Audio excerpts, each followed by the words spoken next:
Hello students, मैं Manoj Agarwal for new classes. इससे पहले टॉपिक में आपको पढ़ाया था बॉडी फ्लूइड और सर्कुलेशन। कि बॉडी फ्लूइड क्या होता है, इंट्रासेलुलर फ्लूइड था, एक्स्ट्रा सेलुलर फ्लूइड था। उसके बाद आपको पढ़ाया था सर्कुलेशन। तो सर्कुलेशन का मतलब है the translocation of the various materials, the digested food materials, excretive materials, gases, hormones, vitamins etcetera from one place to the another place in the body is called circulation. तो circulation two types का था। कौन कौन सा था आपने देखा था इससे पहले कि ब्लड सर्कुलेटरी सिस्टम में पढ़ा था, और कौन सा पढ़ा था, यहाँ पर लिम्फेटिक सिस्टम पढ़ा था। तो ब्लड सर्कुलेटरी सिस्टम और लिम्फेटिक सिस्टम दोनों तरह के सिस्टम हमने बात पढ़े थे। और इस सर्कुलेटरी सिस्टम में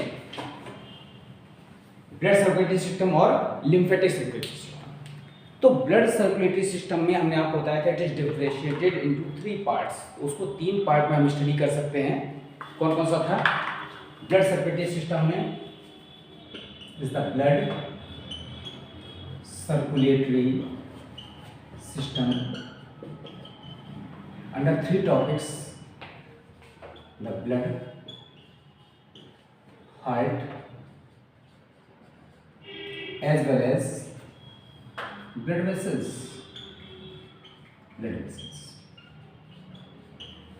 हमने इससे पहले आप बताया था ब्लड की स्टडी की थी। Blood is divided into 2 parts, differentiated into 2 parts, the plasma as well as blood corpuscles. Plasma 55% part है, ये हम स्टडी कर चुके हैं। पेल येलो कलर का कलरलेस पार्ट होता है, 91% डाटा होता है। Rest inorganic substance, organic substances होते हैं। ब्लड कॉर्पसेल्स ऑफ 3 टाइप्स आपने पढ़ा था।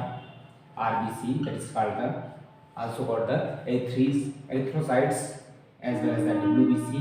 These are also called the leukocytes as well as the blood platelets. आप आरबीसी के बारे में पढ़ चुके हैं, डब्ल्यूबीसी के बारे में पढ़ चुके हैं। डब्ल्यूबीसी आपको पता है व्हाइट ब्लड कॉर्पसेल्स कहते हैं, ल्यूकोसाइट्स भी कहते हैं।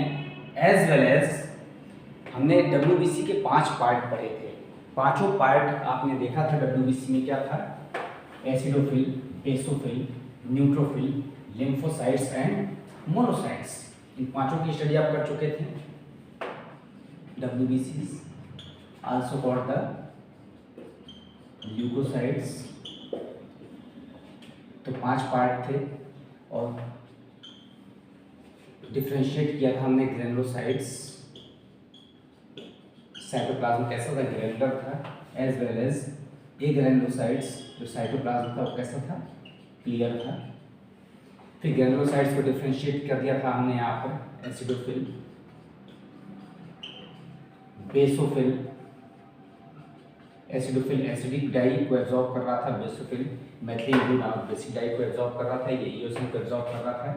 एंड द न्यूट्रोफिल आपको पता है एसिडो को बेसिक दोनों तरह की डाई को क्या करता है, एब्जॉर्ब करता है, इसका न्यूट्रोफिल। फिर एक ग्रेनुलोसाइट्स में हमने पढ़ लिया था, it is differentiated into the 2 parts, the called the lymphocytes as well as monocytes. Total WBC count 5000 से 9000 पर मिलीमीटर क्यूब होता है, आपको पता है। It is very less in comparison to the RBC.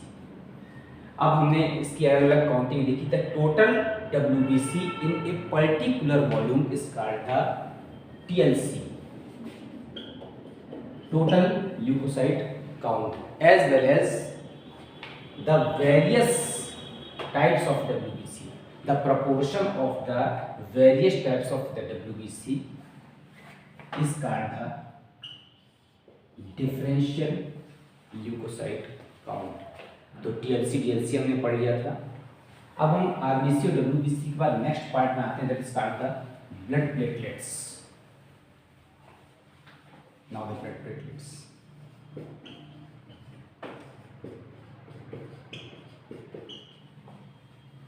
these are the fragments of the megakaryocytes. Cells होती है मेगाकैरियोसाइट्स। तो मेगाकैरियोसाइट्स के पार्ट्स होते हैं ये। काउंटिंग कितनी होती है, 2 लाख से अप्रॉक्सीमेटली 4 लाख पर मिलीमीटर क्यूब की काउंटिंग होती है। इसके अलावा ये ई न्यूक्लिएटेड होते हैं, इट मीन्स न्यूक्लियस इसमें एब्सेंट होता है, and found in the end present in only blood of mammals, केवल मैमल्स के ब्लड में पाए जाते हैं, एंड रिस्पॉन्सिबल फॉर, कहे के लिए रिस्पॉन्सिबल हैं, रिस्पॉन्सिबल फॉर ब्लड क्लॉटिंग। चोट लगने पर जो रक्त का थक्का जमता है उसको ब्लड क्लॉटिंग कहते हैं यहाँ पर। तो ब्लड क्लॉटिंग के लिए रिस्पॉन्सिबल है मेगाकैरियोसाइट्स के पार्ट्स होते हैं, 2 लाख से 4 लाख पर मिलीमीटर क्यूब वॉल्यूम होता है, ई न्यूक्लिएटेड होते हैं, केवल मैमल्स के ब्लड में पाए जाते हैं, और इसलिए ब्लड क्लॉटिंग के लिए क्या होते हैं, रिस्पॉन्सिबल होते हैं। इतनी तरह के फंक्शन हैं इसमें। अब हम आते हैं how the blood clotting takes place. Mechanism of blood clotting, mechanism of blood clotting. The mechanism is discovered by the Howell, discovered by एक हॉवेल साइंटिस्ट हुए हैं, उन्हें ब्लड क्लॉटिंग की मैकेनिज्म को क्या किया है, डिस्क्राइब किया है। अब ब्लड क्लॉटिंग की मैकेनिज्म कैसे आप देखते हैं, जैसे कहीं पर चोट लगती है, ठीक है, किसी पार्ट पर जब चोट लगती है तो उस पार्ट से ब्लड रिलीज होता है।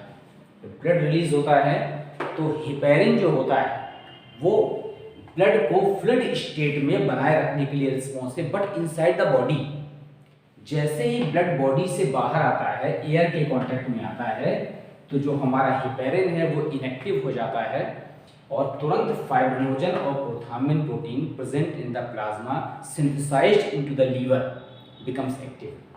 तो जैसे ब्लड क्लॉटिंग की मैकेनिज्म देखते हैं तो हम यहाँ पर देखते हैं, this is the traumatised tissue, traumatised tissue, ये क्षतिग्रस्त ऊतक, क्षतिग्रस्त ऊतक, and these are the blood platelets, blood platelets. Now the traumatized tissue release a factor called the thromboplastin. Thromboplastin. उसी समय जो हमारी ब्लड प्लेटलेट्स होती हैं वो एक सब्सटेंस रिलीज करती हैं, प्लेटलेट फैक्टर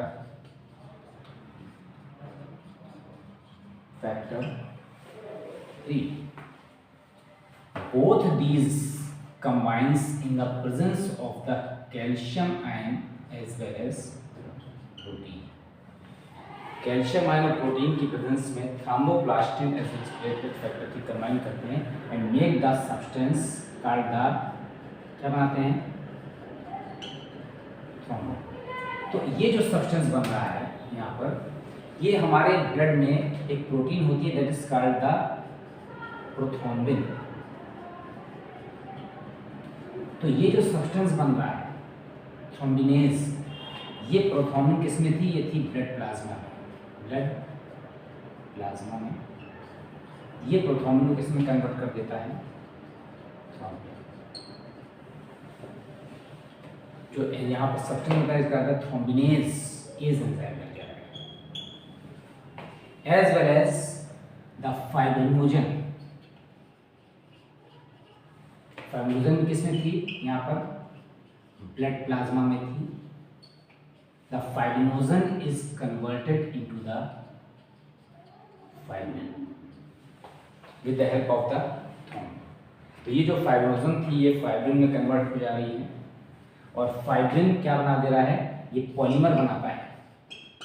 और जब पॉलीमर बनाता है तो ये वेरियस फाइब्रिन थ्रेड्स बना करके क्या बनाता है, क्लॉट बनाता है। जिस जगह पर क्षतिग्रस्त पार्ट जो होता है वहाँ पर ये जो फाइब्रिन है इसके बहुत सारे फाइबर्स अटैच हो जाते हैं और जब अटैच हो जाते हैं फिर इसके फाइबर्स तो क्लॉटिंग हो जाती है। तो आप देख रहे हैं किस तरह से थ्रोम्बिन में कन्वर्ट हुआ and fibrinogen is converted into the fibrin और फाइब्रिन के पॉलीमर मिलकर क्या कर देते हैं, क्लॉटिंग कर देते हैं और ब्लड क्लॉट हो जाता है, जो हमारे यहाँ पर ब्लड निकलना रुक जाता है। इस तरह के these are the fibrin threads, these are the fibrin threads. तो ये जो फाइब्रिन थ्रेड्स होते हैं ये क्लॉट बना देते हैं और जिससे होकर के आरबीसी बाहर नहीं निकलते।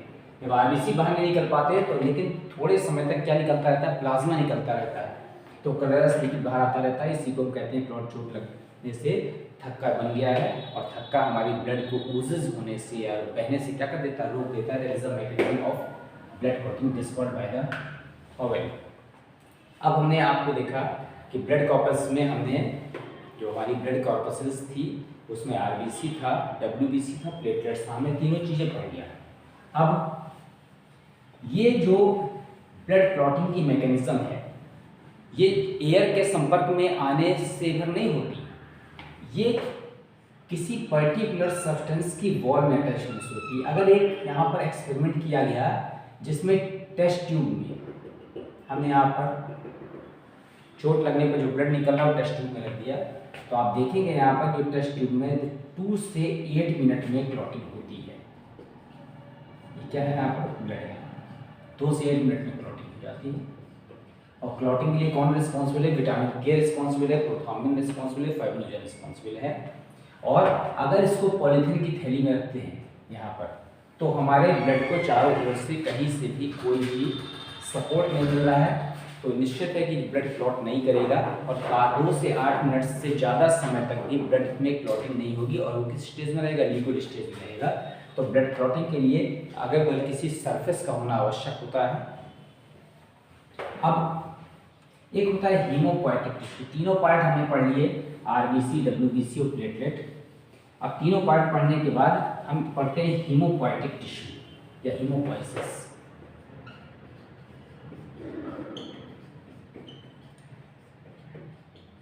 यहाँ पर जो ब्लड कॉर्पसेल्स का फॉर्मेशन हो रहा है जो होता है इन द किसमें, बोन में, रेड बोन मैरो के अंदर हीमोपोएटिक टिश्यू कहलाता है। और इससे फॉर्मेशन किसका होता है, जितने भी ब्लड कॉर्पसेल्स हैं, तो ब्लड कॉर्पसेल्स में आरबीसी है, डब्ल्यूबीसी है, प्लेटलेट्स है, डब्ल्यूबीसी के वेरियस पार्ट्स हैं। तो 5 टाइप्स के सेल्स होते हैं यहाँ पर, 5 टाइप ऑफ सेल्स हैं।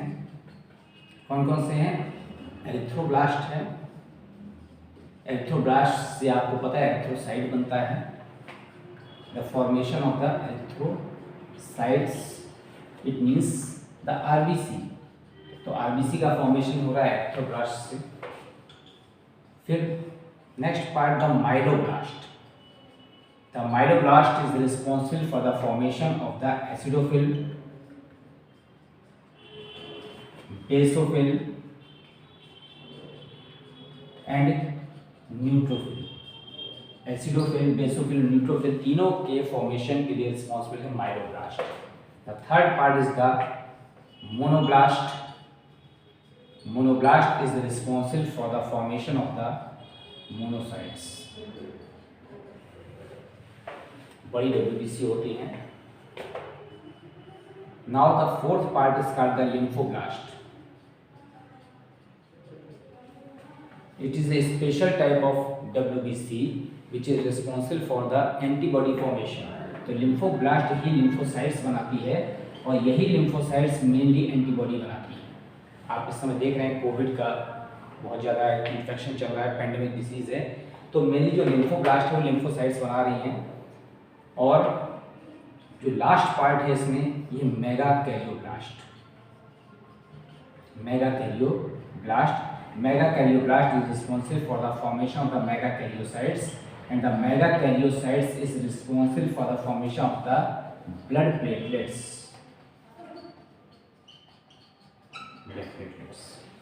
So these are 5 types of cells present in the red bone marrow.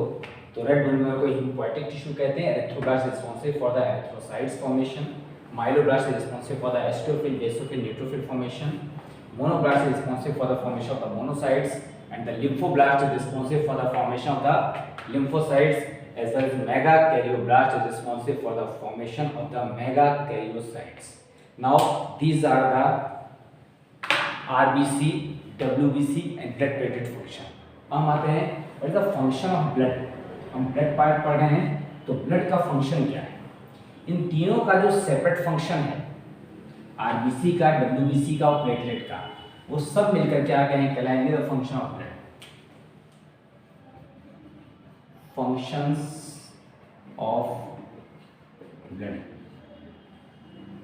पहला फंक्शन तो आपको पता है, यहाँ पर ट्रांसपोर्ट ऑफ गैसेस। RBC का फंक्शन है तो ब्लड का ही फंक्शन होगा, ट्रांसपोर्ट ऑफ गैसेस। गैसेस में O2 और CO2 का क्या करते हैं, ट्रांसपोर्ट करते हैं।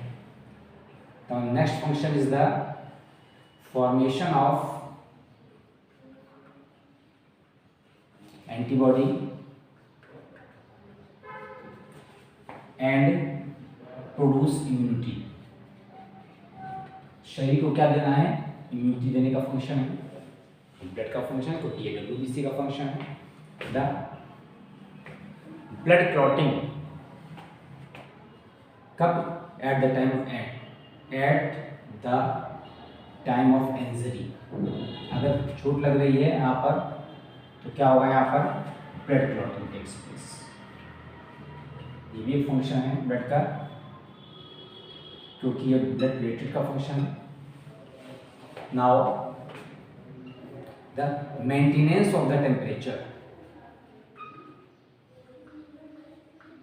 maintenance of temperature, body temperature को maintain करने का function है, as well as the transport of digested nutrients या food materials,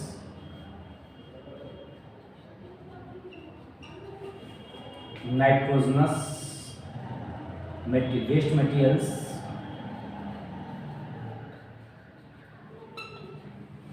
and hormones, enzymes, etc.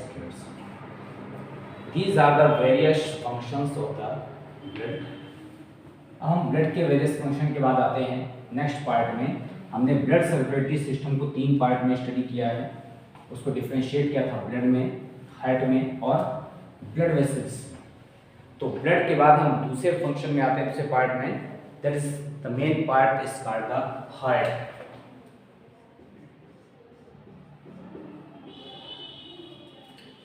क्या ये main circulatory organ, main circulatory organ कैसा होता है, हॉलो होता है, पल्सेटाइल होता है, कोनिकल है, ठीक है। तो हॉलो है, पल्सेटाइल है, कोनिकल है, रेड कलर्ड है, प्रेजेंट इन द, कहाँ प्रेजेंट होता है, present in thoracic cavity.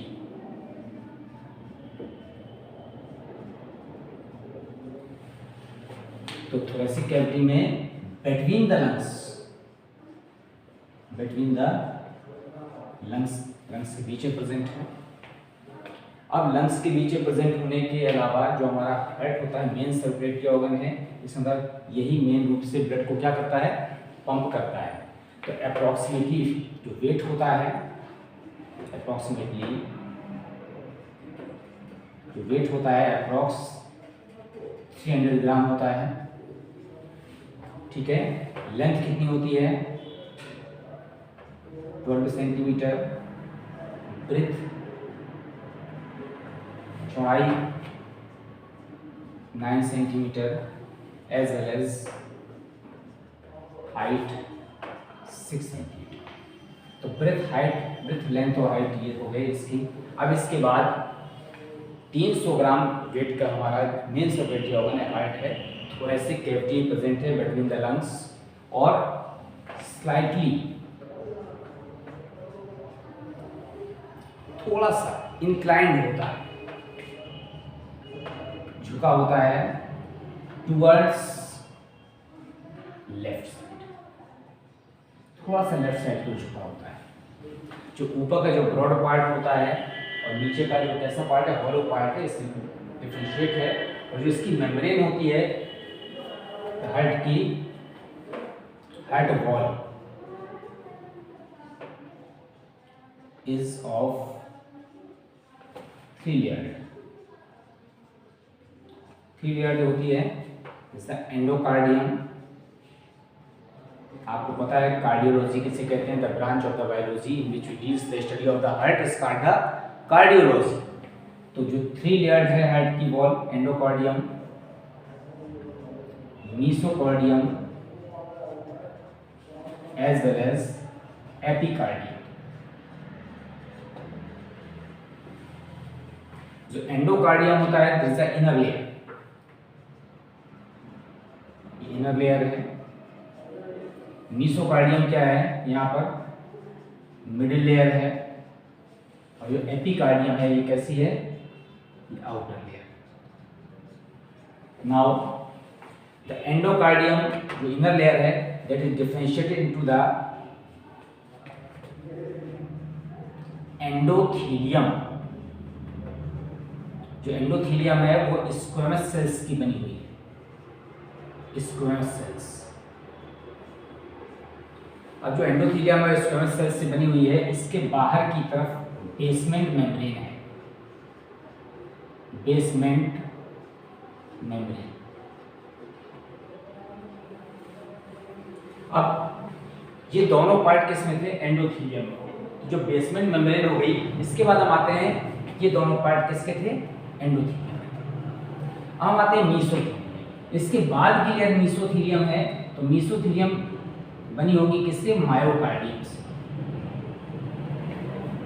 Myocardium. और किससे मायोकार्डियम मिलके बनी है, कार्डियक मसल से बनी है। कार्डियक मसल्स की विशेषता आपको पता है कि इसमें स्ट्रैप्ड मसल्स के फीचर्स भी होते हैं, अनस्ट्रैप्ड भी होते हैं। स्ट्रैप्ड मसल्स की तरह ये मल्टी न्यूक्लिएटेड होती है, और अनस्ट्रैप्ड की तरह एक निश्चित दर से थ्रू आउट लाइफ बिना फैटिग, बिना थके हुए कंटिन्यू क्या करती रहती है, वर्क करती रहती है। कार्डियक मसल हो गई। अब इसके बाद मायोकार्डियम के पश्चात किसका नंबर आता है, एपिकार्डियम। तो एंडोथीलियम, एंडोकार्डियम में दो पार्ट हो गया, एंडोथीलियम और बेसमेंट मेम्ब्रेन। इसके बाद मायोकार्डियम मिडिल लेयर आती है, अंदर से बाहर की ओर चल रहे हैं, तो मायोकार्डियम कार्डियक मसल से बना हुआ है। अब जैसे ही मायोकार्डियम के बाद हम बाहर की तरफ आते हैं यहाँ पर, तो 3 लेयर बनी होती है। जो एपिकार्डियम है उसमें सबसे अंदर है विसरल पेरिकार्डियम, विसरल पेरिकार्डियम। फिर इसके बाद पैराइटल पेरिकार्डियम, और फिर इसके बाद है यहाँ पर फाइब्रस पेरिकार्डियम, फाइब्रस पेरिकार्डियम। तो आप देखिए सबसे अंदर एंडोथीलियम है, उसके बाद स्क्वेमस सेल्स है। तो अगर हम ऐसे यहाँ पर आपको बताना चाहें तो इस वेरियस लेयर्स हैं, ये एंडोथीलियम है, ये एंडोथीलियम है। इसके बाद जो नेक्स्ट लेयर है ये वाली, ये जो नेक्स्ट लेयर है ये कौन सी है, ये बेसमेंट मेम्ब्रेन। फिर इसके बाद जो नेक्स्ट लेयर आती है, मैं दूसरे कलर से बना दे रहा हूँ, ये लेयर मायोकार्डियम। अब मायोकार्डियम के बाद फिर जो लेयर है, देख रहे हैं, ये लेयर, ये कौन सी है, विसरल पेरिकार्डियम, विसरल पेरिकार्डियम। अब विसरल पेरिकार्डियम के बाहर फिर जो लेयर है वो पैराइटल पेरिकार्डियम, और सबसे बाहर एक फाइब्रस पेरिकार्डियम नामक लेयर है, ये that is called the fibrous pericardium. तो अंदर से बाहर की ओर एंडोथीलियम, बेसमेंट मेम्ब्रेन, फिर मायोकार्डियम, फिर उसके बाद विसरल पेरिकार्डियम, फिर पैराइटल पेरिकार्डियम, सबसे लास्ट में फाइब्रस पेरिकार्डियम। ये 3 लेयर्ड हार्ट की वॉल है। अब 3 लेयर्ड वॉल के बाद हम मेनली हार्ट का external as well as internal structure देखते हैं।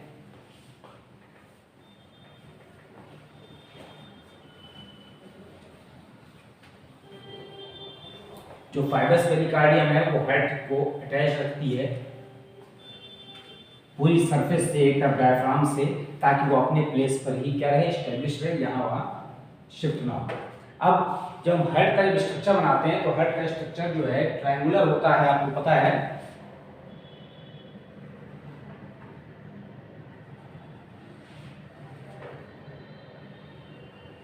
अप्रोक्सीमेटली स्ट्रक्चर जो बनाया जा रहा है,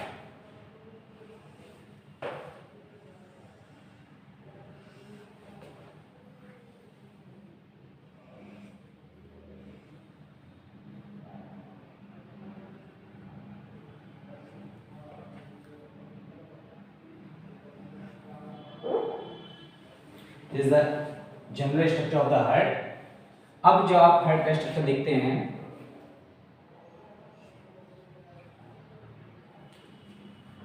ये ट्रायंगुलर स्ट्रक्चर है, होलो स्ट्रक्चर है, कोनिकल स्ट्रक्चर है। ऊपर का पार्ट ब्रॉड होता है, नीचे का पार्ट ब्लंट होता है, एकदम पॉइंटेड नहीं होता, थोड़ा ब्लंट होता है लेकिन सकरा होता है, that is called the apex. Now mainly 2 layers यहाँ पर बनाते हैं। जो 2 लेयर बना रहे हैं यहाँ पर,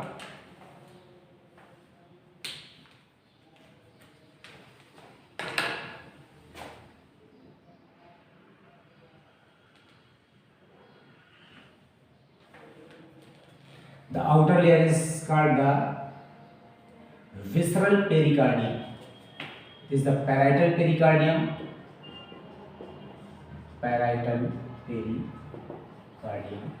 and this is the visceral pericardium. आपको पता है विसरल पेरिकार्डियम के ठीक अंदर यहाँ पर मायोकार्डियम होती है, और ये जो मायोकार्डियम लेयर है कार्डियक मसल्स की बनी होती है। यही जो है क्या करती है, ओरिजिनेट करती है विसरल पेरिकार्डियम को, और विसरल और पैराइटल पेरिकार्डियम के बीच में जो स्पेस होता है that is called the pericardial space, pericardial space.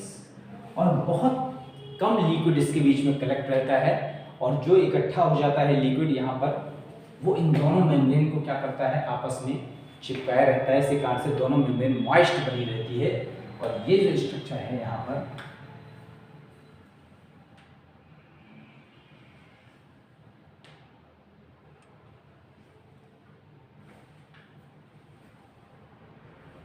अब यहाँ पर बहुत ज़्यादा डायग्रामेटिक फिगर बनाने की अपेक्षा हम इसको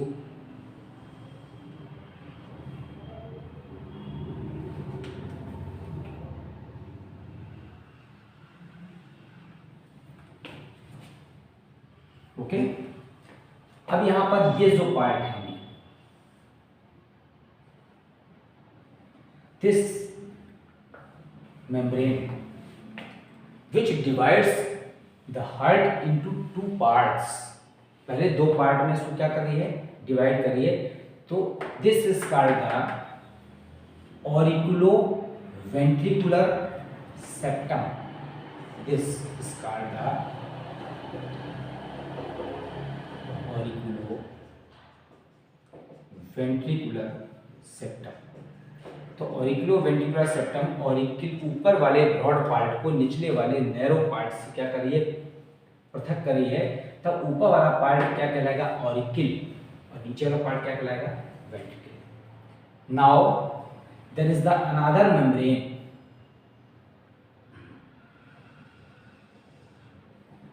दिस इज द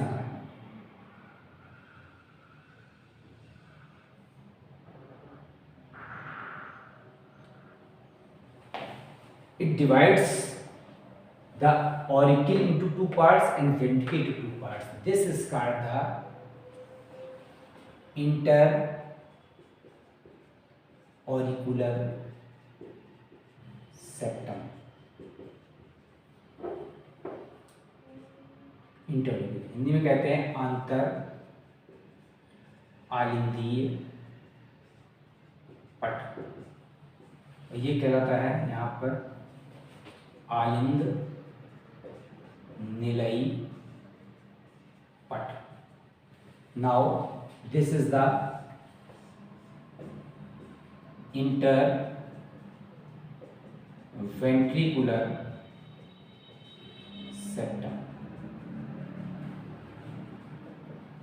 आंतर निलयी पट।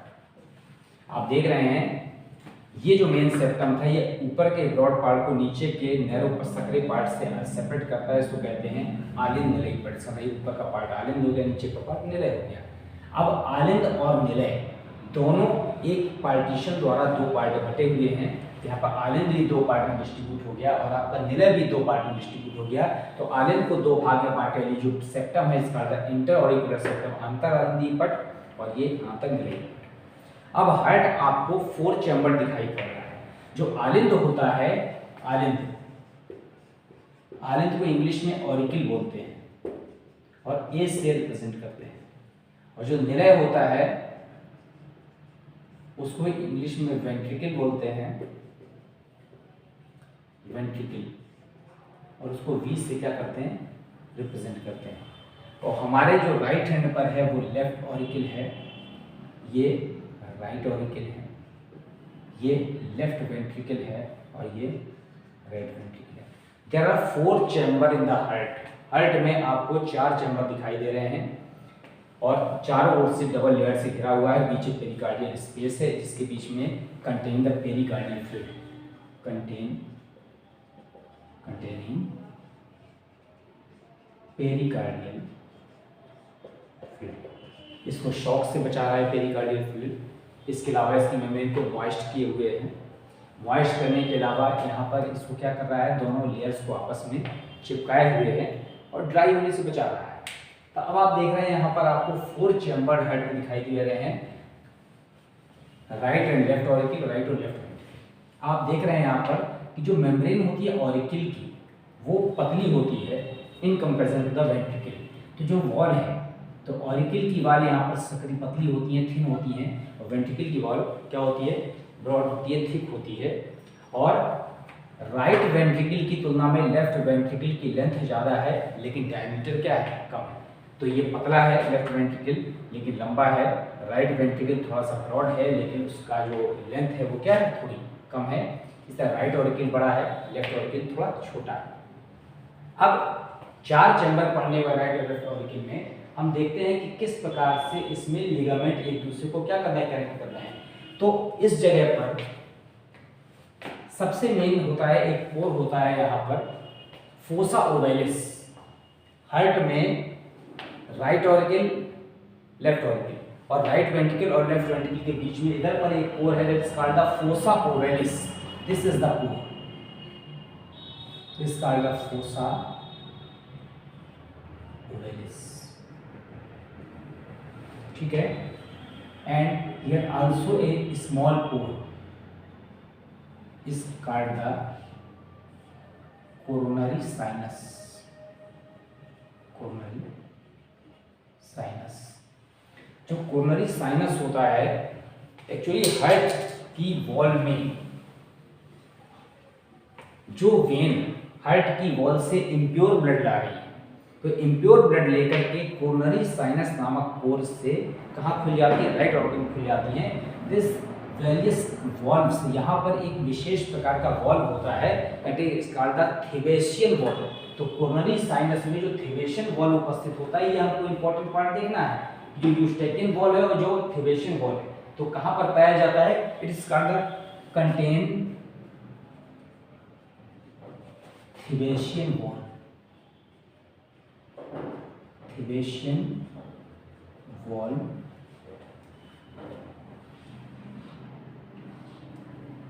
और ये कोरोनरी साइनस इम्प्योर ब्लड लाता है, कहाँ से, impure blood from wall of heart. Heart की वॉल से इम्प्योर ब्लड को कोरोनरी साइनस लेके आ रहा है। अब अभी आपने एक्सटर्नल स्ट्रक्चर देखा, इंटरनल स्ट्रक्चर देख लिया।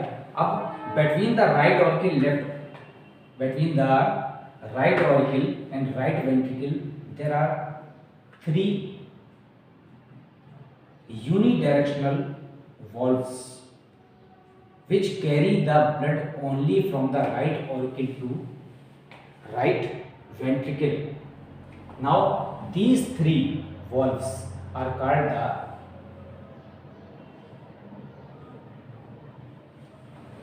tricuspid valves, these are the tricuspid valves.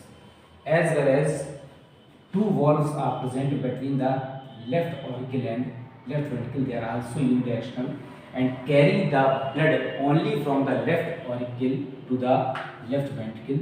These valves are called the bicuspid valve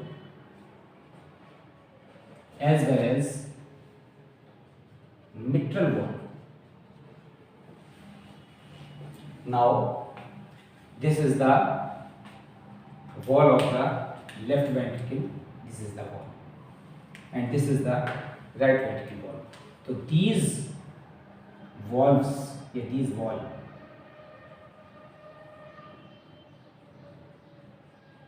the various evaginations arises from the auricle valve as well as ventricle valve. Now the evagination on the auricle, these are the evagination.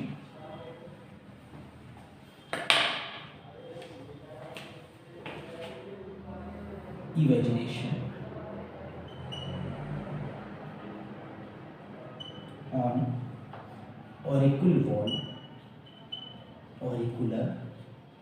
valve is called, क्या कहते हैं? सोचिए जो इवेजिनेशन है ऑरिकुल की wall में और ventricle की वॉल में अलग अलग इवेजिनेशन है, और जो अलग अलग इवेजिनेशन है उसका आपको नाम बताना है. इसका नाम musculi pectinati. There is the musculi pectinati. और जो इवेजिनेशन है इस वॉल में, these are the muscular evagination.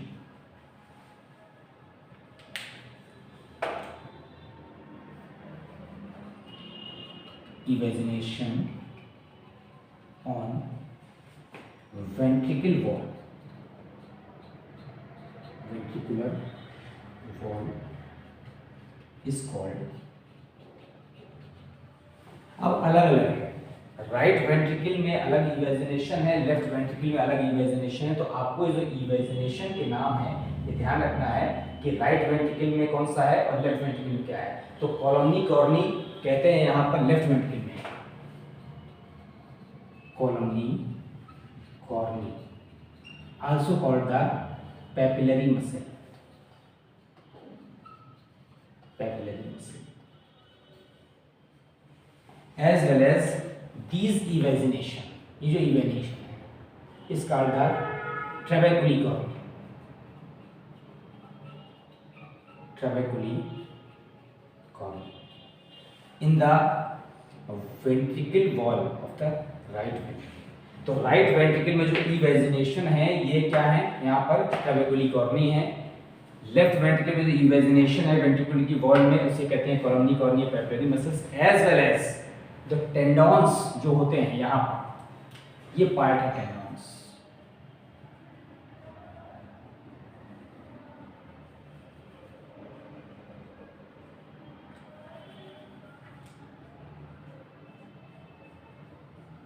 ये जो टेंडॉन्स हैं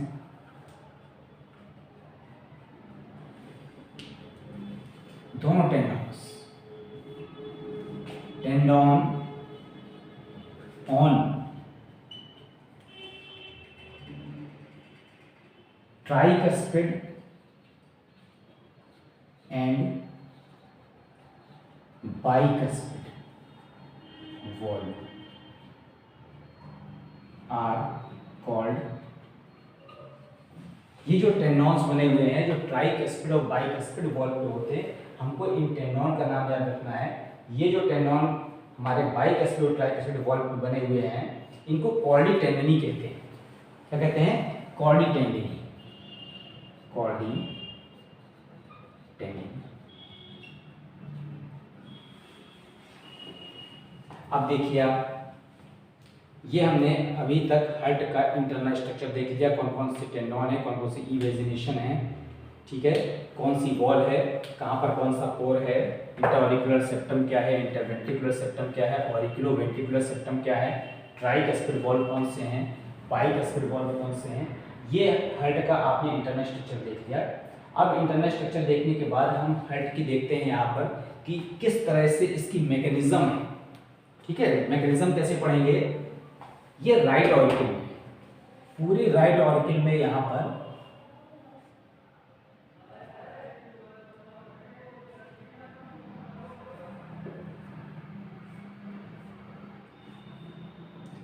चारों तरफ से इंप्योर ब्लड आ रहा है। This is called the superior vena cava. पूरे हार्ट में जो ब्लड वेसल इंप्योर ब्लड आ रही है, कौन सा ब्लड है, unoxygenated blood, unoxygenated blood. This is called the superior vena cava, superior vena cava. इसके अलावा एक और है यहाँ पर जो इंप्योर ब्लड ला रही है। This is called the inferior vena cava.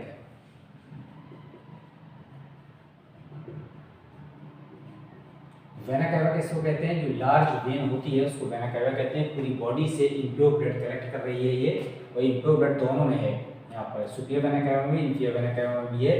And ये जो यहाँ पर वॉल्व लगा हुआ है, this is the valve. Valve का क्या नाम है, दिस इज कॉल्ड द,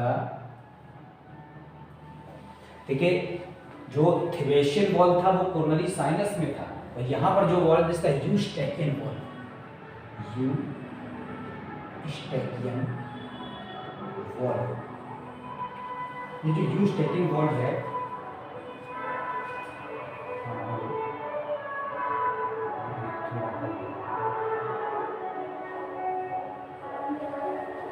ये यूस्टेकियन वॉल्व है, it prevents the back flow of the impure blood. तो ये बैक फ्लो ना होने पाए उसके लिए यूस्टेकियन वॉल्व लगा हुआ है। तो पूरी बॉडी से जो अनऑक्सीजनेटेड ब्लड आ रहा है, ये अनऑक्सीजनेटेड ब्लड पूरी बॉडी से इंटर कर रहा है राइट ऑरिकल में।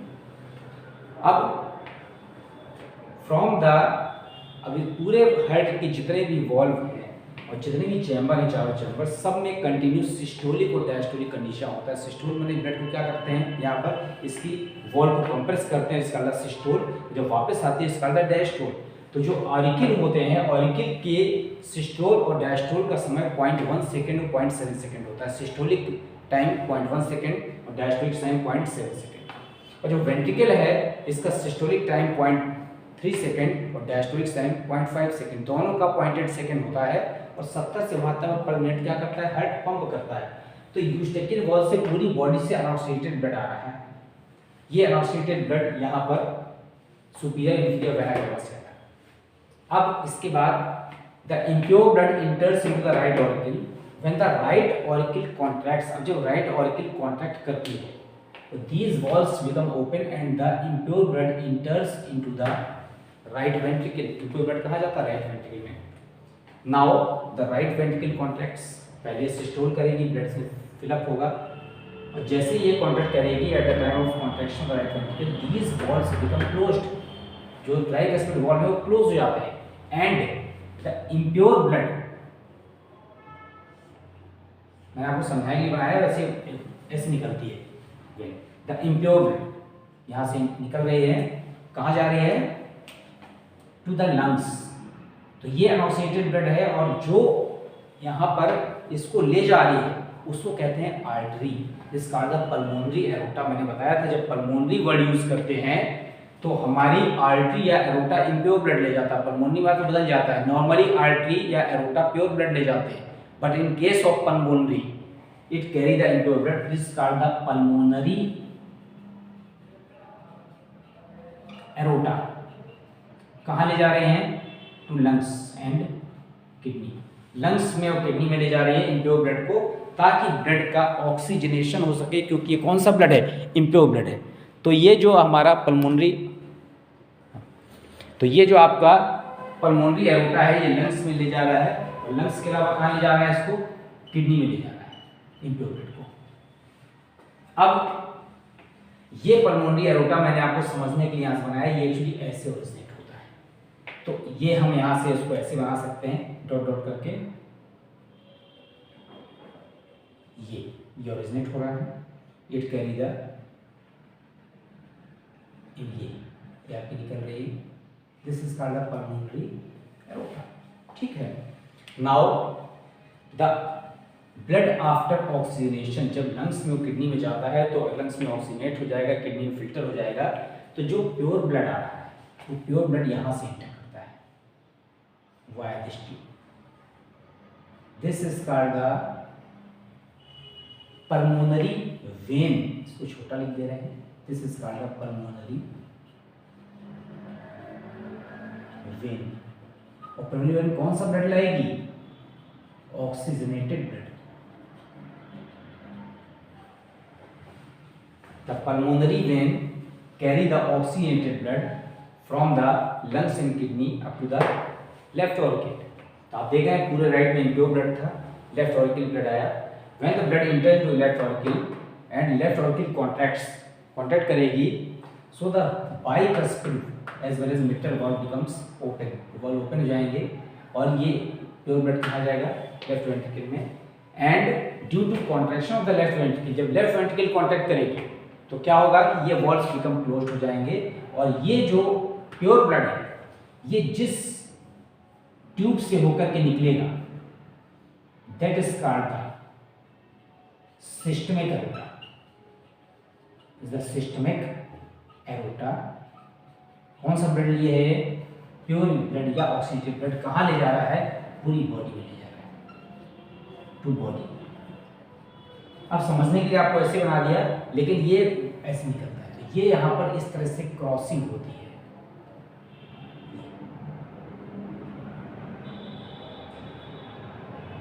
ये क्या है? ये systemic aorta. And these are the crossing, ये जो क्रॉसिंग है किसकी? पल्मोनरी एरोटा की और सिस्टमिक एरोटा की। This crossing is called the ductus arteriosus. क्या कहते हैं इसको? डक्टस आर्टेरियोसस कहते हैं इस क्रॉसिंग को। इसके अलावा यहाँ पर एक और नाम है जो लिगामेंट क्रॉस है, लिगामेंटम आर्टेरियोसम कहते हैं।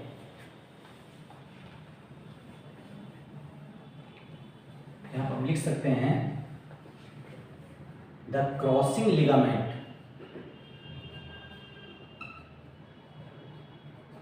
Of pulmonary aorta and systemic aorta is called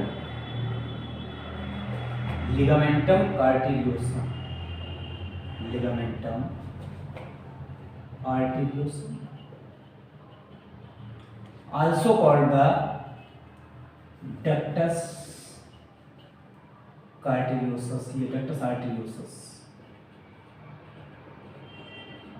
इसी से एक डक्टस बोटेलाई नामक पहले ट्यूब निकलती थी और ये जो फोसा ओवैलिस है, ये फोसा ओवैलिस यहाँ पर ये इंडिकेशन है कि यहाँ से इंटर ऑरिकुलो वेंट्रिकुलर सेप्टम बना था कि ऑरिकल और वेंट्रिकल यहाँ से क्या हुए थे? सेपरेट हुए थे। और इसकी पूरी हार्ट की वॉल से, स्पेशली हार्ट की वॉल से जो इम्प्योर ब्लड जो आ रहा है कोरोनरी साइनस से होता हुआ राइट ऑरिकल में खुल रहा है। तो आप देख रहे हैं कि पूरी बॉडी से unoxidated blood, impure blood superior inferior via cava से लेफ्ट ऑरिकल में आया। By the contraction of the right auricle the tricuspid valve become open और ये ब्लड कहाँ आया? राइट वेंट्रिकल में आया। By the contraction of the right ventricle the tricuspid valve become closed and the impure blood enters via the pulmonary aorta to lungs and the kidney. Now, after filtration as well as oxygenation, the pulmonary vein carry the oxygenated blood up to the left auricle, and by the contraction of the left auricle, the bicuspid valves become open, and the pure blood enters into the left ventricle. And by the contraction of the left ventricle, the bicuspid or mitral valve become closed, and the pure blood enters via the systemic aorta to whole body। हमने आपको समझाने के लिए बनाया है, actually ऐसे निकलती है ट्यूब। तो ये ट्यूब यहाँ से ऐसे जा करके और ऐसे यहाँ से बाहर निकल रही है। तो ये जो है जो ट्यूब बाहर आ रही है यहाँ से, ये बना दिए। और इसकी जो क्रॉसिंग होती है सिस्टमिक एरोटा और पल्मोनरी एरोटा की, उस क्रॉसिंग को कहते हैं यहाँ पर लिगामेंटम आर्टेरियोसम या डक्टस आर्टेरियोसस। तो ये हार्ट क्या पूरा इंटरनल स्ट्रक्चर बना है, मैकेनिज्म बना है, और कौन कौन से वॉल्व होते हैं समझ लीजिए। These are the tricuspid bicuspid valves present on the auriculoventricular septum. The eustachian valve present in the inferior vena cava, which prevents the backward flow of the inflow blood from the right auricle to the कहाँ vein, as well as these are the valves.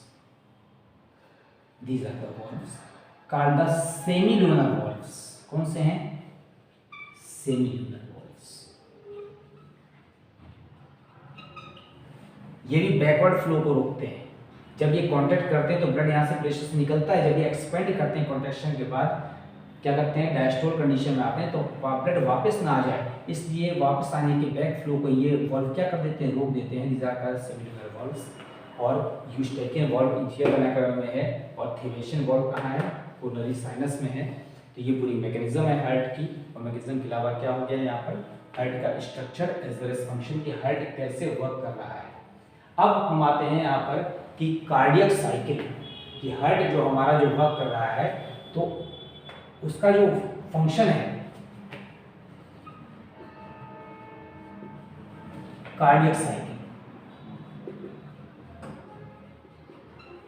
Cardiac cycle heart हमारा लगभग 70 से 72 बार पर minute क्या करता है, pulsation कर रहा है। तो जो 70 से 72 बार पर मिनट कर रहा है, तो आप जब इसको यहाँ पर डिवाइड करेंगे तो आप देखेंगे अप्रॉक्सीमेटली ये पर मिनट है 70 से 72 बार, तो अप्रॉक्सीमेटली 0.8 सेकेंड हार्ट का क्या आता है, पल्सेशन टाइम आता है। अब ये 0.8 सेकेंड पल्सेशन रेट आया है, तो इसमें जो कार्डियक सिस्टोल है, दो पार्ट होते हैं यहाँ पर। तो जो कार्डियक सिस्टोल है यहाँ पर, या ऑरिकुलर सिस्टोल,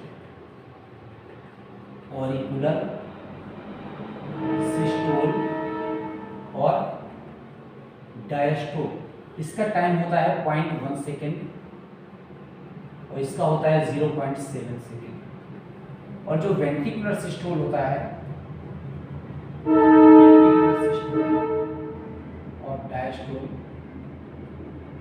इसका टाइम होता है 0.3 सेकेंड और इसका 0.5 सेकेंड।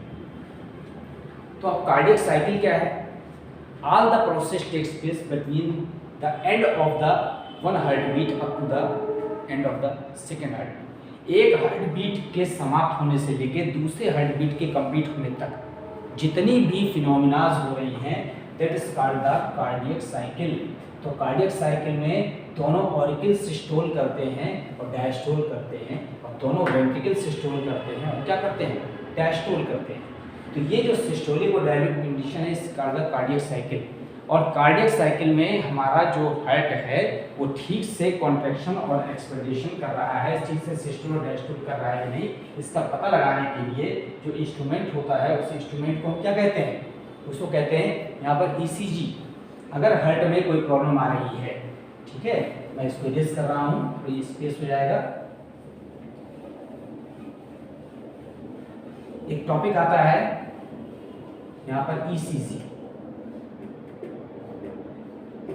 कहते हैं इलेक्ट्रो कार्डियोग्राफ।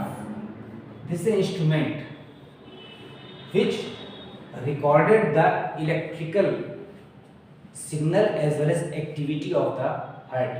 हार्ट के अंदर जितना भी इलेक्ट्रिक सिग्नल के द्वारा क्या हो रहा है, रिकॉर्डिंग हो रही, जो भी यहाँ पर क्या हो रहा है, फ्लक्चुएशन हो रहा है, जो भी हमारे सिस्टोल कंडीशन है किसमें, ऑरिकल और वेंट्रिकल में, और जो भी डायस्टोल कंडीशन है, इस सब को मिलाकर क्या कहते हैं, ECG कहते हैं। तो electric changes, recording of the electric changes,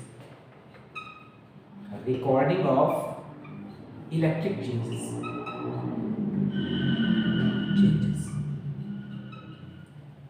in cardiac cycle.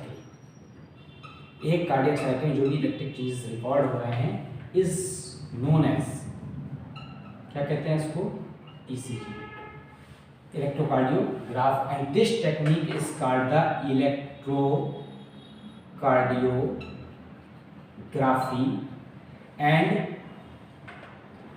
जो ग्राफ बनकर आता है उसको कहते हैं that is called the electrocardiogram.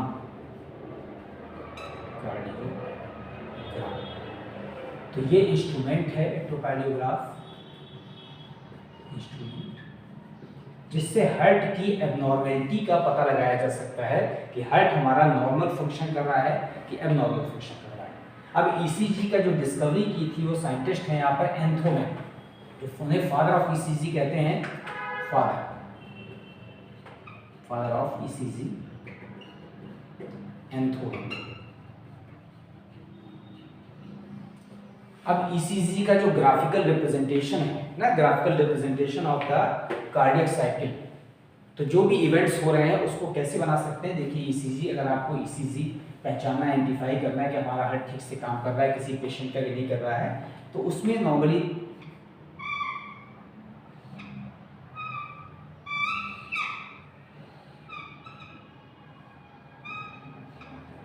हम इसको इंडिकेट करते हैं पी, क्यू, आर, एस और टी से, ये सिंबल है। तो कार्डियक साइकिल में सबसे पहले क्या होता है, यहाँ पर होता है एट्रियल सिस्टोल। सबसे पहले हमारा जो ऑरिकल होता है, एट्रियल माने ऑरिकल, वो सिस्टोल करता है, और जो सिस्टोल करता है उसको यहाँ पर डीपोलराइजेशन भी कहते हैं, डीपोलराइजेशन। इसका जो टाइम होता है वो 0.1 सेकेंड होता है, और ये किसको इंडिकेट कर रहा है, पी को इंडिकेट कर रहा है, ये एट्रियल सिस्टोल को। फिर इसके बाद हमारा आता है क्यूआरएस कॉम्प्लेक्स। ये जो क्यूआरएस कॉम्प्लेक्स है ये वेंट्रिकुलर सिस्टोल है। हमारी जो वेंट्रिकल सिस्टोल करती हैं, जब सिस्टोल करेंगी तभी क्या होगा, प्रेशर से ब्लड निकलेगा via the pulmonary as well as systemic aorta. तो जो वेंट्रिकुलर सिस्टोल है उसका जो टाइम होता है वो 0.3 सेकेंड होता है। इसको यहाँ पर, इसको भी डीपोलराइजेशन बोलते हैं। एज वेल एज जो हमारा टी है, it is called the ventricular diastole. जो वेंट्रिकुलर डायस्टोल है, it is called the repolarisation.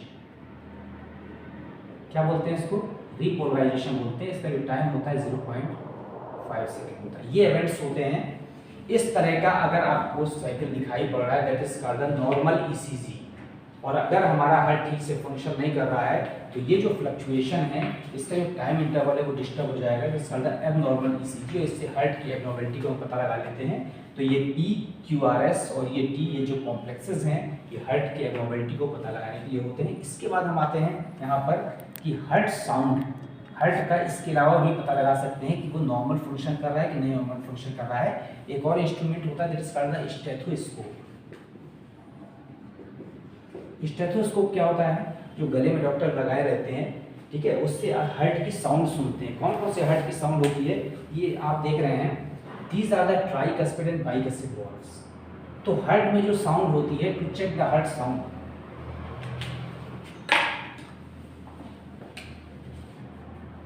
To hear the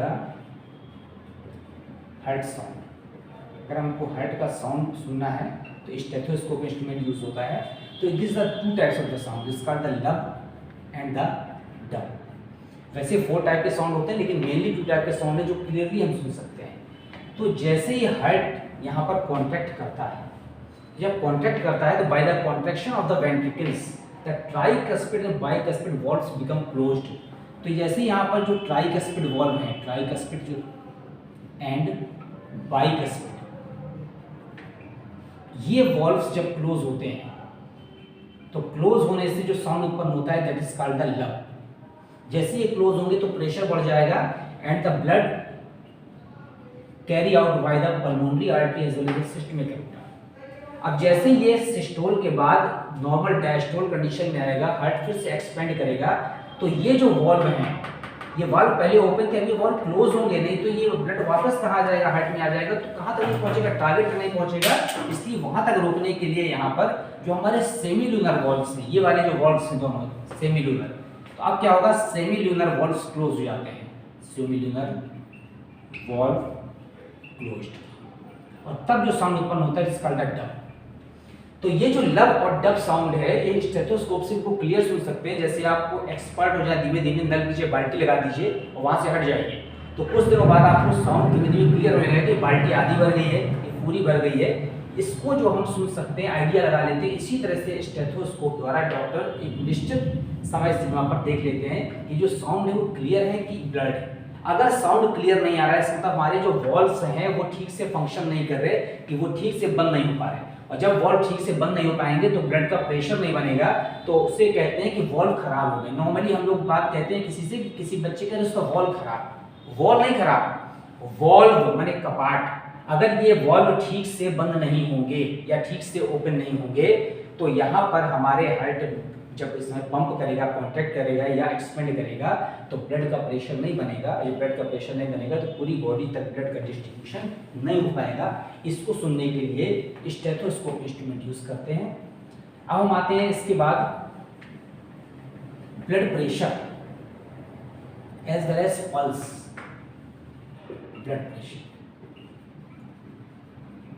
आपको पता है कि जैसे ही वेंट्रिकल यहाँ पर क्या करता है, कॉन्ट्रैक्ट करता है, तो हार्ट के में दो कंडीशन होती है, एक सिस्टोल एक डायस्टोल, कॉन्ट्रैक्शन और रिलैक्सेशन। तो जब ये यहाँ पर कॉन्ट्रैक्ट करते हैं तो यहाँ पर ब्लड का प्रेशर बढ़ता है, तो सिस्टमिक एरोटा और पल्मोनरी एरोटा दोनों से ब्लड निकलता है, दोनों से ब्लड निकलता है। तो ये जो ब्लड निकल रहा है हमारी वेन्स पर जो प्रेशर पड़ रहा है ब्लड का, that is called the blood pressure. और इस प्रेशर को, ये प्रेशर दो कंडीशन में होता है, एक होता है सिस्टोलिक प्रेशर, क्योंकि जिस समय क्या करेगा, हार्ट कॉन्ट्रैक्ट करेगा वेंट्रिकल तो तेजी से ब्लड फ्लो करेगा, तो तेजी से ब्लड फ्लो करेगा तो हमारी जो आर्टिकुलर वेंट्रिकुलर सिस्टम है उसमें वेन्स क्या करेंगी, यहाँ पर एक्सपेंड कर जाएंगे। तो जो सिस्टोलिक प्रेशर होता है, और एक होता है जैसे ही हार्ट जिस समय क्या करेगा, वापस अपनी पोजीशन पर आएगा, डायस्टोल करेगा या एक्सपेंड करेगा, that is called the diastolic pressure. ये डायस्टोलिक प्रेशर है। तो हमेशा जो प्रेशर होता है बीपी वो दो स्टेप में मापते हैं, और जो नॉर्मल होता है वो 120/80 mm। तो 120 सिस्टोलिक प्रेशर हो गया, नॉर्मल प्रेशर है ये, और डायस्टोलिक का मतलब है कम हो जाएगा प्रेशर, 80 हो जाएगा। तो दोनों प्रेशर को मिलाकर प्रेशर कहते हैं, और ये किस में मापते हैं, मिलीमीटर पानी पर मेजर करते हैं। इसी के लिए जो इंस्ट्रूमेंट यूज होता है that is called the sphygmomanometer.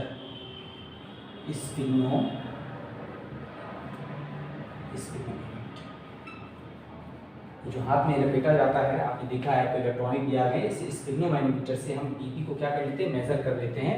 तो हमारी जो यहाँ पर क्या है, ब्लड वेसल्स हैं, तो ब्लड वेसल्स पर जो धमनियों पर जो दाब पड़ता है, सिस्टमिक एरोटा से ब्लड निकल रहा है और धमनी की दीवार पर पड़ने वाला दाब ब्लड प्रेशर कहलाता है, जिसको स्फिग्नोमैनोमीटर से नापते हैं। सबसे पहले साइंटिस्ट हुए स्टीफन हेल्स। इन स्टीफन हेल्स ने सबसे पहले घोड़े में ब्लड प्रेशर को नापा था, और तब से स्फिग्नोमैनोमीटर बाद में इंस्ट्रूमेंट डिस्कवर किया गया और ब्लड प्रेशर नापते हैं। तो आपने देखा कि हार्ट में जो सिस्टोलिक और डायस्टोलिक कंडीशन हो रही है, ब्लड प्रेशर का मेजरमेंट कैसे करते हैं। इसके अलावा हार्ट की गड़बड़ी का पता लगाने के लिए यहाँ पर हार्ट साउंड प्रोड्यूस हो जाता है, लब और डब, इसको स्टेथोस्कोप से सुनते हैं। इसके अलावा ईसीजी एक टेक्निक है जिसके द्वारा हार्ट की गड़बड़ी का पता लगाया जा सकता है। अब इसके बाद हम नेक्स्ट टॉपिक पे आते हैं, पल्स। तो पल्स रेट क्या है, जैसे ही यहाँ से ब्लड फ्लो कर रहा है सिस्टमिक एरोटा से, तो हमारी यहाँ पर जो धमनियाँ हैं उस धमनी पर जो है ब्लड फ्लो करता है।